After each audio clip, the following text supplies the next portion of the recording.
Hi there and welcome to Planet Zoo. So this week I've been working on some guest facilities to show you. These are styled in a general zoo theme, so no particular theming, just the basic Planet Zoo theme. First up is this food court. This is a medium-sized restaurant with 2 food and drink shops inside. I've also themed this like you'd see in a real zoo cafeteria, so inside I've got some bench seating and some self-service points. So I made this soda station and drinks refrigerator. Both of these have turned out pretty nice. Now, Panda Pop. I came up with that name as I was building the station, and I thought it'd be funny to have panda branding on the machine. But halfway through building this, I realised the name sounded familiar. Now, I looked it up and turns out Panda Pops was actually a brand of cheap soft drink way back when I was a kid. And that was advertised with a panda on the bottle and everything. I must have retained that knowledge deep in my mind somewhere, and it's just surfaced as I was doing something similar. The real Panda soda brand was discontinued years ago. Not like that matters anyway. I like how this looks, and it fits the theme, so it's staying in. A little fun detail I've added here. Now, in my previous life, I've worked in a cafeteria in a setting like this, and I know these soda machines are notorious for breaking down. So I thought it'd be funny to show this machine at its finest, with a little bit of soda dribbling out the bottom. That means there's really something wrong with the mechanics inside. And believe me, it's not a fun task cleaning up the soda goop out of these things. Anyway, moving on. Other features in the cafeteria are these 2 self-service buffets. One's for sweets and the other one's for hot food. We've got a little fruit station here. I did think about making this into a juice bar, but I haven't quite figured out how to make a blender out of the shapes available yet, so I'll come back to that at some point. Next is a little refrigerated dessert counter. Now, I'd love to have a little bit of glass in the front of this, but there isn't any glass in the game yet that could do this. I've used the etch glass for the top, but that's not really good enough. It's a little bit too opaque to have that on the front, so you can't see what's inside if you do use it. The little desserts inside, these are made from the tops of bollards. I like that the sheen on this makes it look like it's actually glazed icing.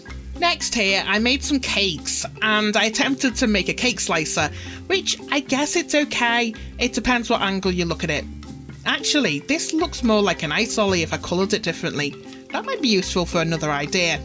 I've also put in one of those plate dispenser thingies here, and at the end here is a cash register with a card reader. So moving along here, there's 3 proper shops here that guests will use, so it kind of makes the space usable. And then for the older generation, I've added a hot food counter. So yes, hot and delicious. Delicious might be a bit dubious. The hot plate counter is made from a window. Again, I wish there was a clear glass piece I could use in here just to make it that little bit more realistic, but it is what it is. Not sure what I was going for with the meal at the back there. Some kind of green, yellow, beige thing. Maybe it's a curry.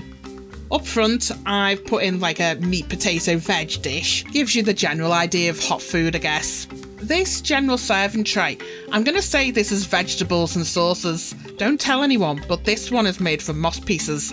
We'll try and keep that from the guests. Here I've put in a little soup counter and some table sauces. Now this monstrosity is my attempt at making a salad bowl.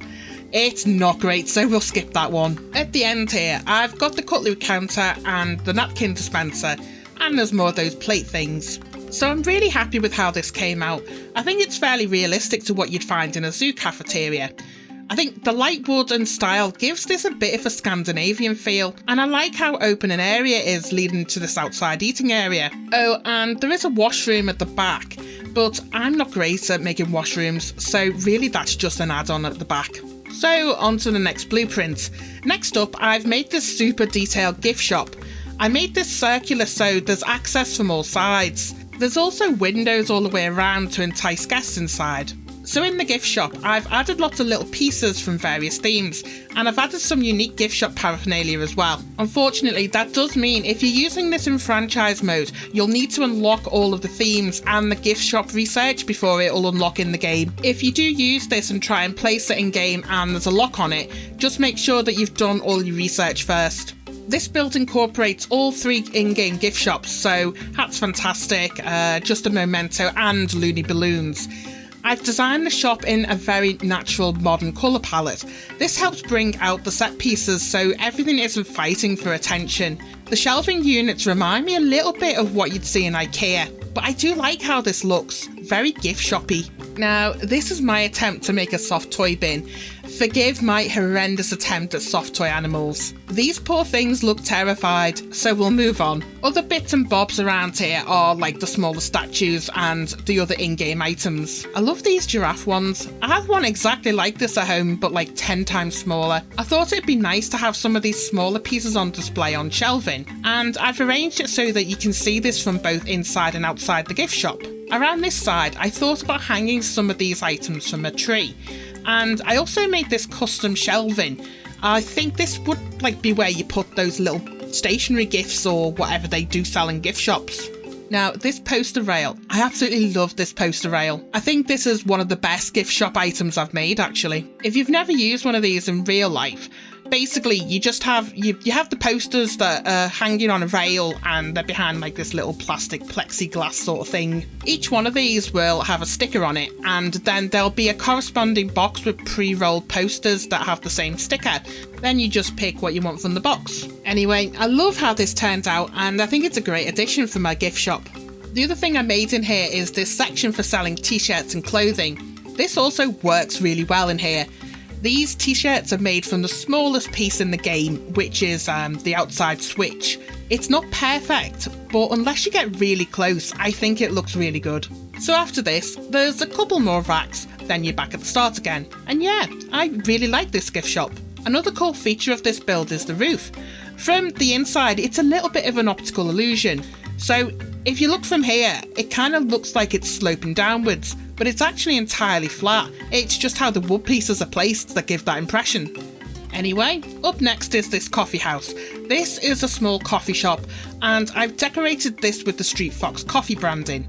The plaster walls here have this lovely coffee-ish tone to them, and that works really well against the red of the Street Fox branding. This is a pretty simple layout, but I do like it. There's a bit of seating inside, and of course some outdoor tables. Let me know what you think of this one.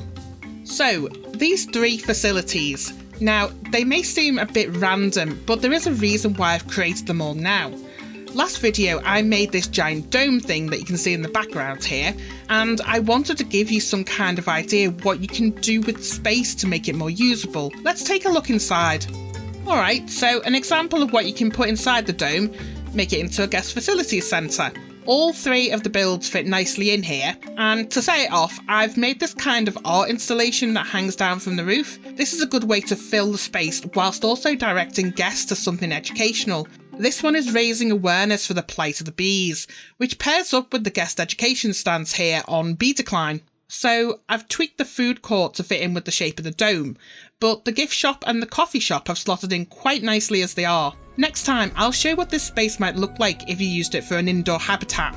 Anyway, if you want any of these 3 blueprints in your game, they're all available on the Steam Workshop.